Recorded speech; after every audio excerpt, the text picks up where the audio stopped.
This conversation starts calm and then everything shifts. Let's break it down on Quire I have to Media. think about how often. Hello, Hi, how are you? I am well. Oh, Your first name? You're the what? my my name is Nathal. My name is Tion. Okay, your channel is Natal. Who's that? Natal? Nathalia? And then the ma'am in the bonnet. I'm Tion. I'm Tion. Okay, here's what I'm gonna do. I'm gonna bring you back. Okay, Tia. Okay. All right, because you got on the back. You got on the bonnet, not the bang. Hi, how are you? I'm doing well, thank you. How old are you? I'm 35. All right. So we're talking about balance. Are you single or are you married? I'm single, Any children? no children. You go to college? Yes, I did. I went to UC Riverside. What do you do for a living? I'm an entrepreneur building a business. So starting from scratch. And what? Finance, Okay. So how are you going to find balance in life? that's what I'm looking to create. Still trying to figure that out. I've never had a male figure be direct with me of what I'm doing wrong. So I honestly feel like I've just been kind of like in the sauce trying to figure it all out. And so that's why I wanted to jump on because I'm not sure what I'm doing wrong. Doing what outcome do you want? I do want to get married and having children is priority for me as well. How many children do you want? 2 children, 2 or 3. What state do you live in? I live in California, Los Angeles. Why do you want to get married? I've always had the desire. I do realize when I was younger, it was coming from, when I look back, because I've done personal development, it was coming from an abandonment wound. I've taken time to like heal that piece. And now I realize that I do want to build something with somebody that I can have a soulmate connection and also be a power couple with. And change the trajectory of my family because we don't come from marriage. I want to show that as an example for my kids. How long you watch my programs or anything like that? Off and on, not too much. Well, what do you think what do you think I'm about to say right now? I want you to give it to me difficult, like hard, because I'm not giving, I'm just saying this, the myth of the power couple is something that was marketed to black women. What is a power couple? That means we're partners? No. Are you asking me, sir, or is that a That's a rhetorical? power couple. That means we're partners. You have 2 or 3 children. Which one? 2. Do you want your kids to be able to go to college if they want to? Yes, Do you want to travel nationally and internationally with your children? both. Do you want to have to work to pay significant bills after you're pregnant and married with your first child? Yes, I can. You want to have to work to pay significant bills when you're pregnant. Oh, significant bills? No. Significant, yeah. I You was have like, to pay significant bills right now. Okay. So what percentage percentage of the family financial load do you want to have to be responsible for an entire lifetime? I would say 30 to 40%. Okay, 30 to 40% means if you stop working for any reason, you stop bringing in income for any reason, the family is at serious risk. Serious risk, meaning you will not be able to stop working under any circumstances. Is that what you're saying? That's a good question. No, ideally, no. Because not working while you're pregnant doesn't line up with 30 to 40%. So what percentage of the overall family financial load do you want to have to be responsible for? This is not negotiable. It has to be done. No, I appreciate I would say 10%, honestly. Okay, 10%. How much would a man need to make in LA to afford 2 children, a wife, and himself to live an upper class life? I would definitely say 500,000 or more. Don't give me a more. Just give me a number. 650,000. All right. Do you care if he's black or not? No, I'm open. Okay. You're 36? Yes. Have you had a serious relationship with a non-black man? Yes, I have.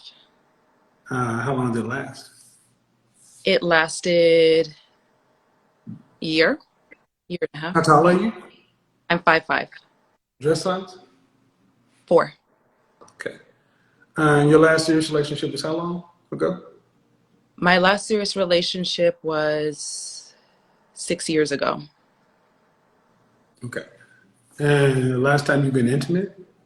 Within the last 12 That's months? 8 months ago. All right. So, ma'am, what percentage of men earn $650,000 or more?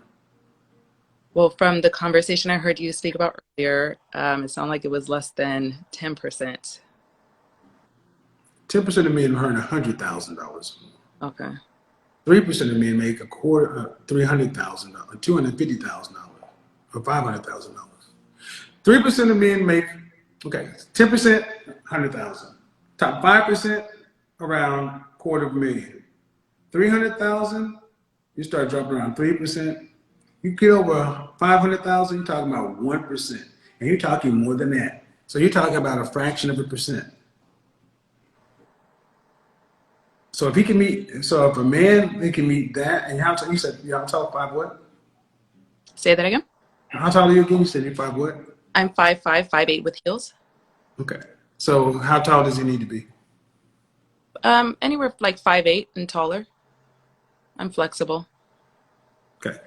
Uh, if this man can meet your socioeconomic standard, which is rather on the higher side, I think it's fair to say he can meet most women's. Why would a man choose you over thousands of other women? That's the question. That's a great question, and I still feel like I'm trying to figure out how to market myself. I do feel like I've been a firm believer in personal development. I think a lot of us don't come from backgrounds where we were provided with stuff, so I'm constantly seeking this knowledge. That's why I'm on here. But what would you have? But you have to give me something though. You know yourself better than I do, so don't tell me Well, I don't know. I would say one thing that is my strength is I'm a very social person. So when I think of somebody who is in that income bracket, I feel like I would their business because of the social like relationships that I have. I would be that connector. I'm really known for being a good like networker. So I think I'd be add value. Do you know any men that earn that kind of money? Not personally, no. Um, do you know any men who earn over $400,000 a year? Not No. into. Yes, I do. You do or don't? I do. Are they married? No, they're single. Uh, what do you think a man who makes that kind of income? What is some of the things they would want from a woman? I definitely feel they want a baddie for sure. Or what? A baddie, like they want somebody who is like a 10, 10, 10 for sure. Somebody who's well kept, well put together, dresses well, speaks well, articulate, great conversation, can be in a crowd with anybody and be able to be put together. You just described a man. I described a man. You're describing the prototypical Tyler Perry Sex and the City metro female fantasy. Men at that level tend to be very traditional. They're housewives were raised to be housewives. They're not socialites. They're not networking. They don't need you to network. They're already the ends are meeting like a motherfucker with these men. So you ladies have been told, go out and get your PhD. I'm a PhD. And then you go out here and you can network and help them build a business. He doesn't need you for that. Would your kids be in private school or public school? I would like them to be homeschooled. All right. Would you have a housekeeper? Yes. Would you have somebody to help prepare food, the meals? I like to cook. That's my love language, one of my love languages. Cooking? Cooking isn't a love language. It feels But I'm asking, would somebody would help you with the household chores, but they wouldn't cook? yes. Yes, they would, or no, they wouldn't. I like to cook. I personally like to cook. Yes, they would, or no, they wouldn't. No, they would not. Would you have a nanny? Yes. So you want a housekeeper and a nanny. So effectively, you're going to incubate a baby. Yes. So basically, what a man at that level effectively gets your DNA. There's another woman in the house to help tend the house, another woman to help raise the children. He gets your DNA. What kind of professions would a man need to have legally to make $650,000 or more legally? He would have to be in finance, attorney, Finance anesthesiologist. doing what? Finance doing what? I would suppose he'd have to be like a financial advisor For whom? for athletes or the 1% wealthy, managing funds for them. Okay. And you said an attorney? An attorney, What kind entrepreneur, of what kind of attorney? entertainment attorney, corporate law. Okay. What else? What are the other type? They would have to be in finance. I would say like, stocks, things of that sort, like Wall Street. Those are the ones that come to my mind right now. Well, man, you want this high post man, I think you should be able to know at least what he does. See, this is what I'm showing. You ladies like yourself, you want this luxury lifestyle, and you can't even give me 5 professions that you would look into. Okay. Well, let's go on the other side.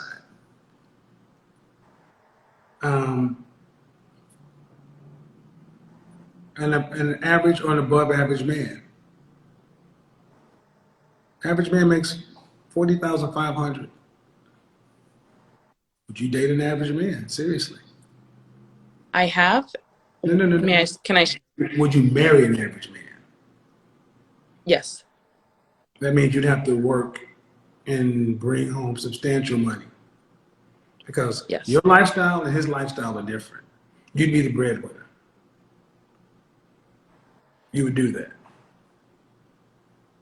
That's why I feel toggled between the two. And that's why I work my business right now, because I tried dating guys that were, I guess you would say the average blue But collar. the answer is no or yes. Can you ask the question one more time? I'm sorry. Would you decrease your lifestyle and your standard of living to marry an average man? No, I would not decrease my lifestyle. All right, No. so this is the problem. Women in your age, too old, your standards are too high, your standard of living is too high, and you've outpaced the market. You don't know what the men do. Yes, attorneys, but even you talk about specialized attorneys. You're talking about people in the service class, and they're servicing the elite. That's a very, very small group. The group they service is small, and the group that services them even smaller. And what they don't go looking for is a partner. And they don't just go looking for DNA. They tend to go looking for women who are housewives, who are going to provide them a quality of life. You are effectively a luxury room in another bill. No shade, because homeschool, but you want a nanny, you want a housekeeper. So your job description is going to be, I have sex with my husband and I produce his children. And then after the second child is produced, then what? What is your job after the second child is produced? Someone is in the house taking care of it. Somebody is in the house raising it. What do you do? Because you don't want to pay more than 10%. Can I share something? Yeah, but hello? Go ahead. So when I've tried dating guys that were like the last gentleman that I was dating, he was a truck driver. And what was coming up was he was expressing that just the way I dress and put myself together, he was intimidated by the way I put myself together. And although I was okay with meeting him where he was at, it became a problem. And so through that journey and kind of looking back at it, I felt like I had to level up my standards, because I felt like I kept coming against a wall when I am trying to date somebody for just truly getting to know them. Well, the problem isn't the truck driver. The problem is why, and when you were 22 years old, weren't you looking to be married? I was looking to get married. Okay.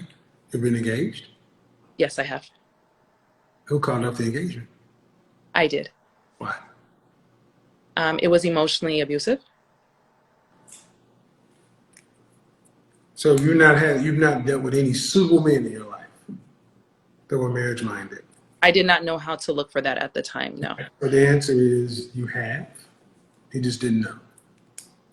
Yes. So you weren't really looking because if you weren't available to receive it.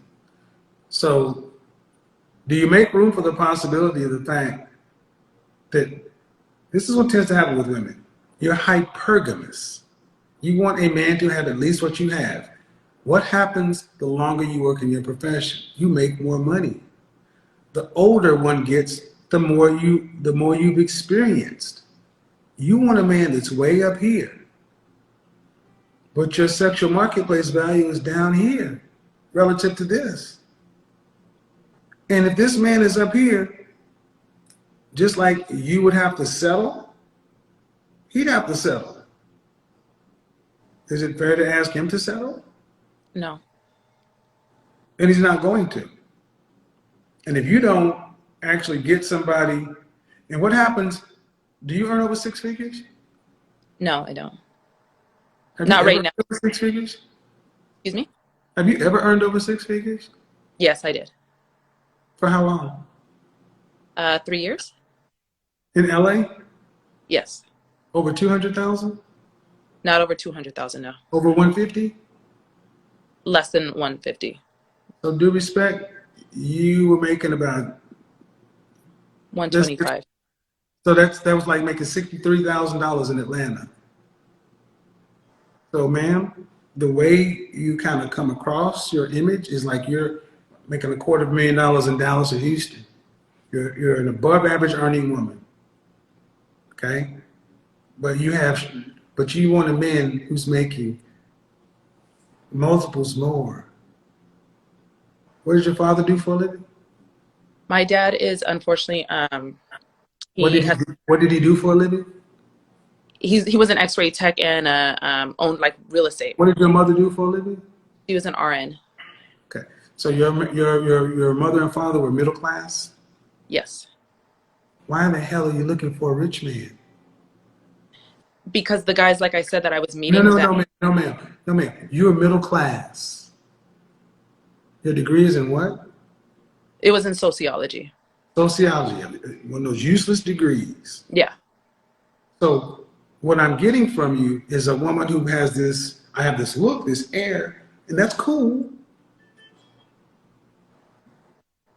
But you're not an elite. You're middle class. You were from a middle class family, and you're out of your league. And I'm trying to be as political as I can, but oftentimes our women, when they get these degrees and they're starting to think you're up here. And your mom was an RN, your dad was an X-ray tech. That means you get somewhere between RN and X-ray tech. You got a degree in sociology. You're not making what you made before. You're in finance now. I don't know what that means. Primerica? What is that? Yeah. Network marketing. Yeah. Primerica. I know. How do I know these things, people? Because I don't just talk. I understand. So your standard is extremely high. And I'm going to say this in the nicest way I can, but you almost come across as like you're like imposter syndrome. Mm-hmm. So when you say you dated a truck driver and you dressed a certain way and he felt intimidated, but the truck driver was probably was he earning what you were making? He would always complain about money, so he presented it like he wasn't. What kind of truck driver? At the port in Okay. But see, the thing is, the men are talking about up there, they're also going to look at your pedigree. They're going to look at where you come from. They're going to look at your school. They're going to look at your parents. They're going to look at who you dated. They're going to be like, no, because they're going to bring you around their partners in a law firm. And unfortunately, all that at 36, and then you really don't want to work. You want to be taken care of. You're too old for that. You worked all this time. Do you have student loan debt? No, I don't. Well, you worked all this time. Why do you get to retire now? Because you have 2 kids? Absolutely not. That doesn't even sound like close to a fair deal. So what would you say, like, for me, who would be like the that I should be looking for? Well, that match.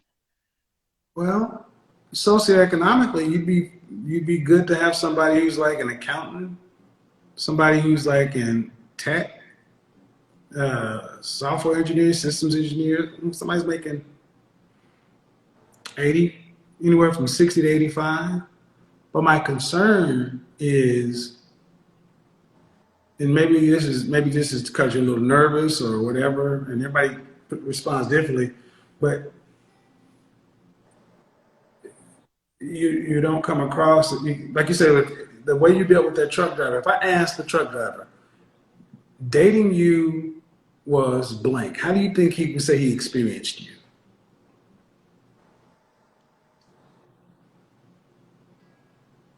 I couldn't answer that. Do you like to find the things in life?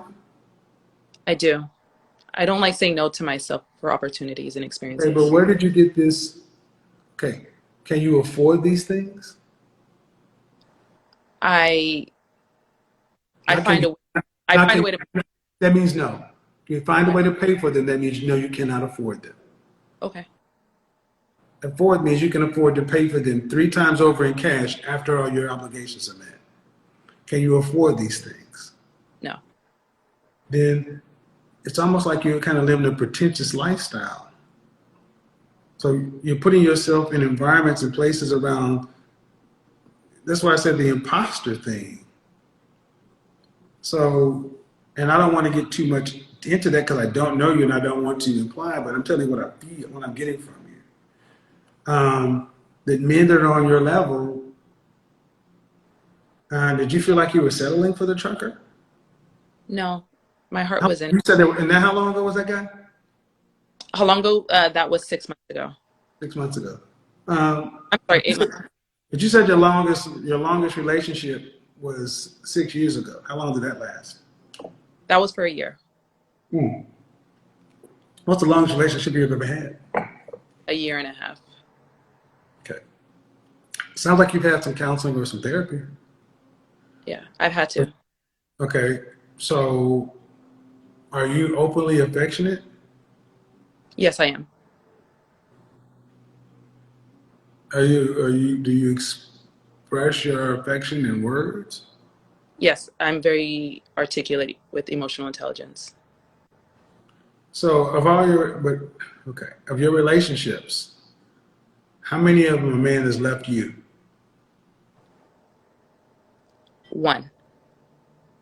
How were you when that relationship happened? I was not any of the said right now at all. Huh? I was not anything that I told you right now. I was in my trauma at that time, so I was not showing my best at But all. how old? I said how old? How old were you? How were you? I was 28. Okay.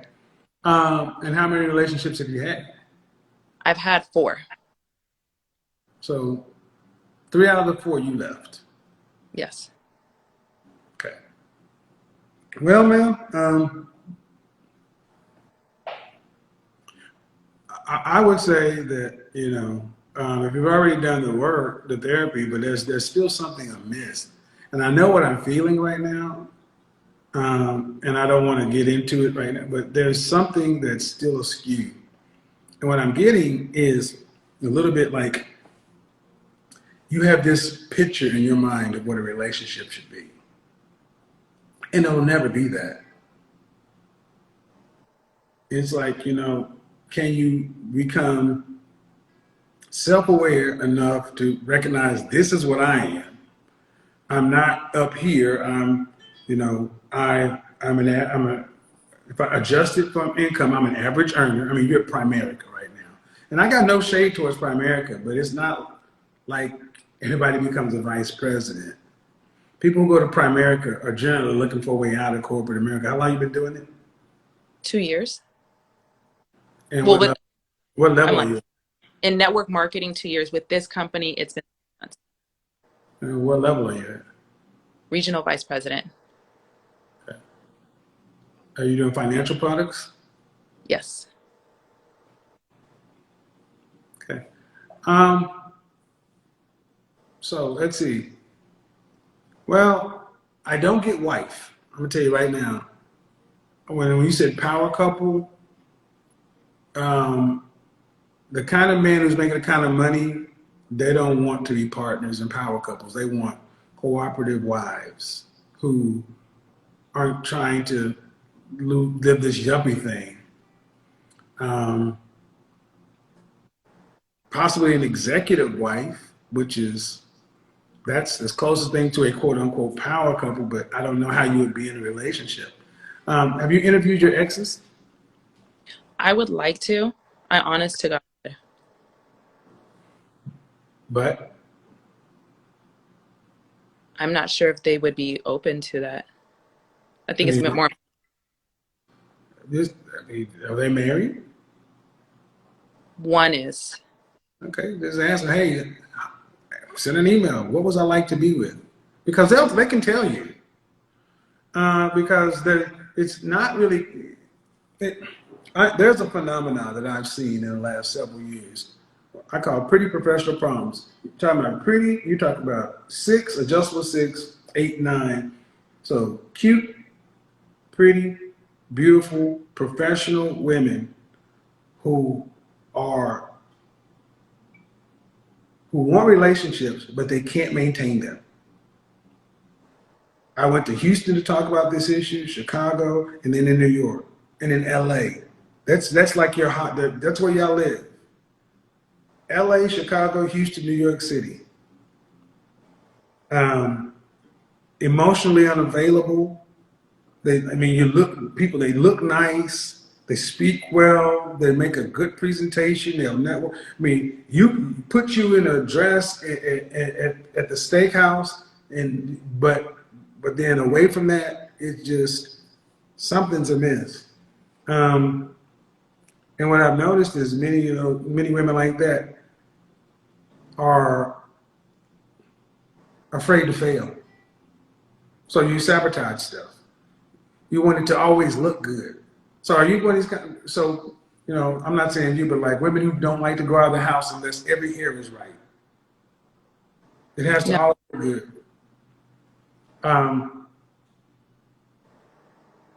So it's not a matter of femininity training or wife training. It would really just start to, I would say, actually, I'm going to be tackling this year because so many of our black women are in this category. Frankly, that's why I'm talking about self-awareness. So many of our black women are in this category: beauty, brains, business, and bonds. With the inability to make bonds, you just have a bunch of women stranded. So, yeah, stay tuned. You're not still in therapy though, right? I am. I feel like it's just a lifestyle at this point. Okay. Well, I'm not a fan of that. I think it's a good idea to switch therapists. And also, do you do any charitable work? No, I don't. Okay. Giving of yourself is always good. I mean, American Heart Association, find a cause. And also it puts you in proximity with certain types of men, because I'm not getting the fact that it's beyond repair, but I just can't fix it. I can't address it right now. I will say that are you active in your neighborhood? I'm active. I host a lot of networking events, so that's how I'm active. I mean, are you active not toward the end of gaining business? I mean, do you know who your city councilman is? Are you part of the chamber? Do you go to church, charitable organization? Are you moving around, or is it always a goal to try to make to get a sit down? The latter. See, that network marketing thing, a lot of people don't like that stuff. Nobody. Hey, you want to come over and? Primerica was what woke me up out of the fog of corporate America. So I got nothing but good things to say about it. But long term, not for me, it wasn't anyway. Because once you burn your warm network, yeah. And at 36, you have you been to the OBGYN to find out your so you only got a short window.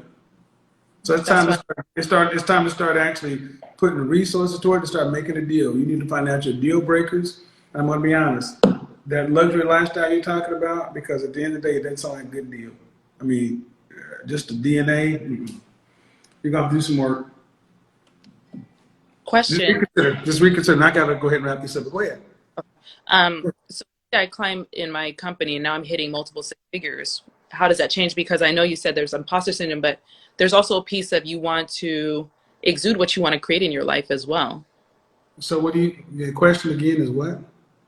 Let's say I get into the multiple six figures with my company, because I'm saying that, or you're feeling imposter syndrome when it comes to me, then it's like, it kind of, If you get into six figures or Primerica, yes. then the question is, then what? Then how does that change? Because I know you were saying like there's are you feeling imposter syndrome with me when it comes to how I'm showing up or how I dress and things I like? Well, But it's, but that's the difference. Then the money will catch up to where you're already. This whole manifest thing, fake it till you make it. But you know, and I know the chances of that happening are remote. I mean, how many? I mean, you know the numbers of who gets there, right? I mean, so what percentage? What's the probability of that happening in the next 5 years? I don't have that answer. I don't have that What do answer. you think? I mean, I would think 5%, if that, maybe less, 3%. So then why even? So if you got a 5 to 3% chance of something happening in the next 5 years, why is it even a question? Because I see the work that I put in, so I See, believe that. that's the imposter syndrome. That's the imposter part of it. You're still focused on the fantasy, this image facade you built for yourself, and I just made you quantify. There's a 3 to 5% chance that this might happen in the next 5 years, which means there's a 97 to 95% chance that it won't. But you'd rather say all the work I put in, the work for what? You know who does this? Degenerate gamblers in Vegas. It's called sunken cost fallacy. You've sunk so much cost into this facade. I'm on a blackjack table. I'm running the roulette table. Oh man, I made 500. I made 1,000. I made 15,000. I'm up. Woo! Oh, I lost 500, but I'm still up. I lost 1,000, but I'm still up. I won again. All right, we're back. All right. Then what? What happens the longer you gamble? What happens? More money you, Who wins the longer you gamble? the companies. No. The house. The lights in Las Vegas are on for a reason. Yeah. This is not a trick question. The longer you gamble, you'll give back everything you won plus empty your savings and everything else. But you know what keeps you going? The herd mentality and the sunken cost fallacy. What if I snap my fingers today? What if this happened? And whatever God you believe in sends you an archangel down and says, here, I am the God of your understanding. And he confirms to you that he is God. And he shows you your childhood memories beyond a shadow of a doubt. You know it's coming from God. Okay? Irrefutable. Are we there? And he says, not going to happen. You're not going to get there. This is it.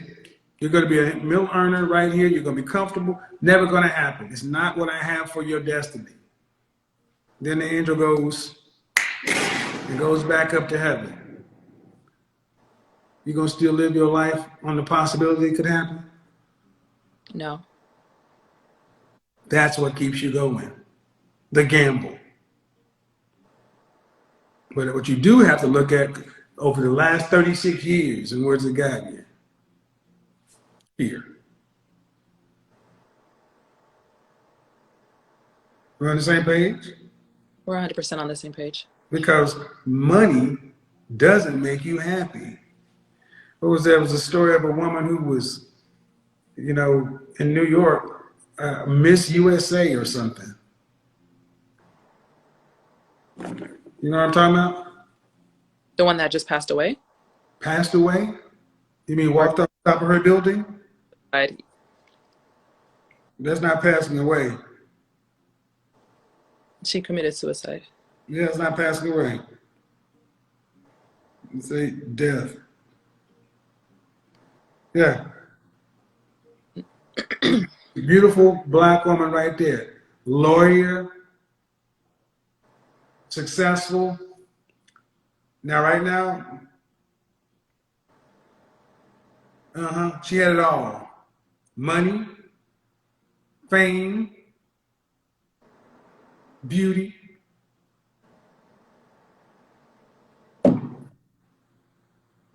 People is what life is about. Relationship. You can work a room, but you can network for a sale. Can you build a life? Can you build your own network? That's the most important networking skill.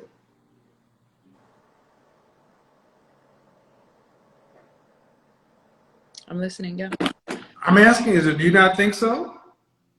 This is giving me a lot to think about. I'm asking though. I agree with you. How many millionaires and billionaires? How many people do you see up in director, vice president, or executive management who are single? Not a lot. No, because the first thing you manage is your home. That's the first team. And so many of our women have this professional, polished thing, but it's like there's just no emotion. It's like the light's not on. Like there's no passion, or you're an affectionate person. So I have high emotional intelligence, but I'm reading just no affect, no feelings. When was the last time you actually shed a tear? 2 days ago. Okay. Has anyone ever broken your heart? Tremendously, yeah. How old were you? The one from 8 months ago. How long were you guys together? We were together for 8 months. Okay. I'm not trying to go. My point is, stop defining your success by your bank account and these bullshit ass titles. That's why so many black women are dying alone. That shit was pushed to our community. It was pushed to every community, but our women bought into it more than anything else. Living single, girlfriends, and now you got a bunch of 45-year-old women telling you, go now, focus on yourself, don't worry about such and so forth. 45 to 70, 45 to 60. And like, they at least had some money from Hollywood. You're an accountant. So I'm asking you to move like you don't have this potential to make this money, because it's not really a potential. How would you move if you were a school teacher? How would I move if I was a school teacher? How would you move throughout the world if you were a school teacher? If you were a third grade teacher, how would you move in the world? How would you operate? Would you have this lust? This lust for the finer things and don't deny yourself? No, I feel like I would be content with. Well, then become a third grade goddamn school teacher and get content, because that's closer to your reality. That's all I'm saying. That's all I'm ultimately saying. And the more you can get out of this delusion that or an illusion, or this world you created for yourself, or titles and this and that potential, and get down to, I got a sociology degree and adjusted, I'm making about $60,000. You know, I'm cute, but so what? That's not, it's not extraordinary. It's better than some, not as good as others. Right around the middle. Right in here somewhere. But what is it getting me? What do I have in life? Do I have any long term? Because unless you haven't had any illnesses or any challenges like that, you're fortunate. We take all this shit for granted. That's why I showed you that woman who had more than you. Start living life on purpose. All right, have a good day. Thank you. Bye-bye. Bye. Alright, here's my reaction. I'm not supporting what she's saying, but I'm also not gonna turn it into a hate fest. The whole "I'm 37, I know my worth now" line. Yeah, it sounds funny sometimes, especially if that same person rejected good men in their 20s and now wants a finished product with assets, stability, and zero tolerance for nonsense. I get why men roll their eyes at that, but calling women expired, ran through, or training use only, that's emotional language. Once men start talking like that, it stops sounding strategic and starts sounding hurt. Here's the real issue: timing and leverage. If someone spent their prime years chasing excitement and now wants security, that's their business. But the market adjusts. The dating market doesn't care about feelings, age, history, relationship track record. Those things matter. So if you're 35 plus and your longest relationship was 18 months and you've never cohabited, that raises questions, fair questions. But instead of insults, just evaluate risk. Would you invest long-term in someone with no proven long-term track record? That's like hiring a pilot who's only used a flight simulator. You don't have to disrespect them, you just don't board the plane. And this idea that healing just means partying and circling back when options dry up, sometimes that's true, sometimes it's not. But if multiple exes come back once you've leveled up, that doesn't mean you take them back. It just means you've grown in value and they reassessed. The key is this: you don't punish, you don't insult, you don't rant, you assess. If she wants 50% of assets but brings no assets, no youth, no peace, no track record of cooperation, then you simply don't sign the contract. Men don't need to shame women to protect themselves. They need standards, discipline, and clarity. That's the mature frame.